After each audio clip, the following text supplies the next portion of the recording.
بسم اللہ الرحمن الرحیم۔ دوستو، فروخ سیر شہنشاہ ہند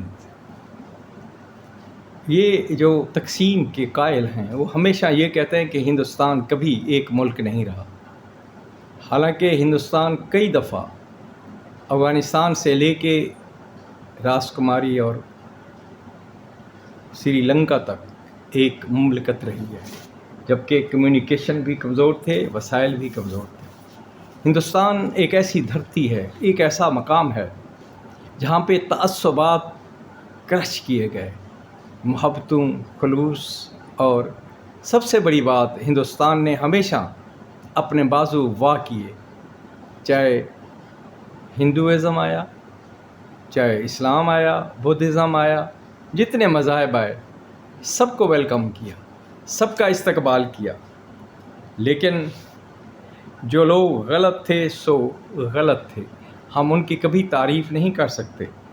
دوستو، یہ دور ہے فروخ سیر کے عہد کا، وہ بھی شہنشاہ ہند تھا۔ واقعہ یوں ہے کہ سکھوں کے گرو بندہ سے تعلق رکھتا ہے۔ بندہ مسلم دشمنی میں دیوانہ ہو چکا ہے،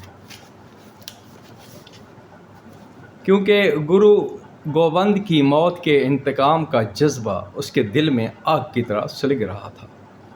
اس نے سکھوں کی قیادت ہاتھ میں لیتے ہی مسلمانوں کو چن چن کر مارنا شروع کیا۔ بچے بوڑھے جو بھی اس کی زد میں آتا دو ٹکڑے کر دیتا، حاملہ عورتوں کے پیٹ چاک کر دیتا اور ان کے پیٹ سے بچے نکال کر دیواروں سے ٹکرا دیتا، بالکل ویسے جیسے خوارج، جو کہ صحابہ بھی تھے، نمازیں بھی پڑھتے تھے، قرآن بھی پڑھتے تھے، مگر ظلم میں ان کی انتہا تھی۔ حضرت عبداللہ بن خباب بن ارت رضی اللہ عنہ جب ان کے ہتھے چڑھ گئے تو انہوں نے بھی ان کے ساتھ یہی کیا، اس کو قتل کیا، اس کی بیوی کو قتل کیا، اس کے پیٹ میں بچہ تھا اس کو بھی قتل کیا۔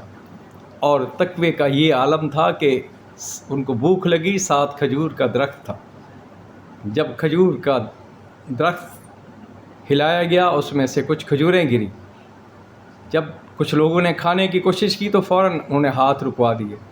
انہوں نے کہا یہ تو بددیانتی ہے، اس کے مالک کے کھجور کی اجازت کے بغیر نہیں کھانا چاہیے۔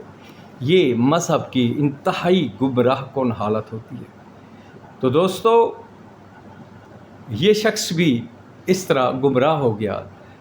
مغلوں کے ظلم اور تشدد کے رد عمل میں اس نے یہ نہیں سوچا کہ کلمہ رسول پڑھنے والے سارے تو خراب نہیں ہوتے، سارے تو ظالم نہیں ہوتے، مگر اس کو بڑی جد و جہد کے بعد گرفتار کیا گیا۔ وہ مغل بادشاہ کے لیے چیلنج بنا ہوا تھا۔ گرفتاری کے بعد بندہ اور اس کے اہم ساتھیوں کو روح سیاہ کر کے سواریوں پر الٹا بٹھا کر دہلی میں گھمایا گیا۔ پھر روزانہ 100 سکھوں کو قتل کرنے کا حکم ہوا۔ یہ سنت رسول ہے، نہ شعور کی بات ہے، نہ انسانیت کی بات ہے، یہ ظلم اور تشدد پہ تیل ڈالنے والی بات ہے۔ بہرحال کوئی 300 سکھ قتل ہوئے۔ بندہ کو قتل سے پہلے گرم آہنی زنبور سے داغا گیا اور اس سے پوچھا گیا کہ اس نے اس قدر ظلم و ستم کیوں ڈھائے۔ اس نے جو جواب دیا وہ یہ تھا، جب انسان غرور اور گناہ میں مبتلا ہو کر راہ حق سے دور ہو جاتا ہے اور نظام کائنات کو اپنے ہاتھ میں لینے کی کوشش کرتا ہے تو مجھ ایسے ظالم اور قاتل کے اختیار میں اس کی مکافات دے دیتا ہے۔ اور جب انسانوں کو یہ سزا مل چکتی ہے تو قصاب کا مقصد بھی پورا ہو جاتا ہے۔ اس کے بعد قادر مطلق مجھ جیسے ظالم اور قاتل کو تم جیسے طاقتور بادشاہ کے حوالے کر کے سزا دلواتا ہے۔ بندہ نے جو اصول بیان کیا ہے وہ ظلم کے چکر کا اصول ہے اور بالکل صحیح ہے۔ قدرت صحیح بالکل نہیں ہے، غلط ہے یہ، مگر ہے۔ قدرت جب کسی گروہ کو سزا دینا چاہتی ہے تو ہلاکو خان، چنگیز خان، تیمور، نادر اور بندہ جیسے ظالموں سے کام لیتی ہے۔ یہ نظام فطرت ہے، اللہ نہیں کرتا۔ اگر اللہ نے کرنا ہے تو روز حشر کس چیز کا حساب لے گا؟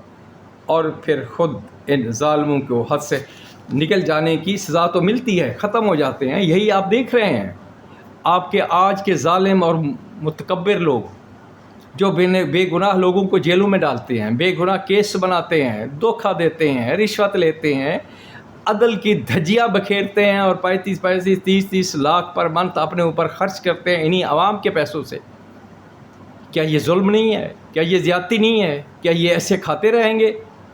کیا یہ چکر ختم بھی ہوگا کہ نہیں؟